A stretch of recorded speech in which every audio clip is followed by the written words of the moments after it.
According to recent stats, the total number of healthy Albertans who've actually died from COVID-19 with no underlying health conditions is 10.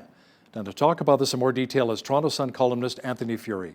Anthony, so when you were digging around in the Alberta Health website, hundreds of others who had died had underlying health conditions?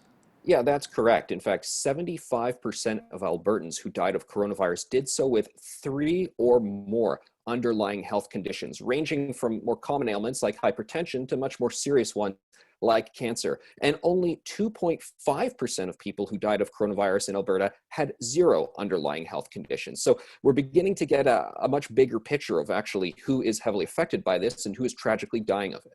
Now, how old were those who died? 80 and over is generally the average number that we are facing with here. In fact, new numbers out from Statistics Canada show us that during the first wave, not a single Canadian under the age of 45 died of coronavirus without an underlying medical condition. You've interviewed doctors who've attended to COVID-19 patients.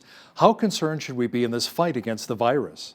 During the first wave, we should all be, and they were very concerned because they saw this thing in Wuhan and then it moved to Italy and Iran, and they had no clue what it was, how to treat it, and it was possible that people in their prime would be getting it very severely and dropping like flies. They have since learned that's not the case. The profile of it has changed, and as the doctors attending to COVID patients tell me, they have actually advanced greatly in terms of how to treat patients, turn around their ICU stay time, their hospital stay time to make them get out sooner because they've learned basic things like what drugs do we give people, how much of it, what duration, and so forth. And that's done great progress in terms of dealing with patients. That it was Toronto Sun columnist Anthony Furey.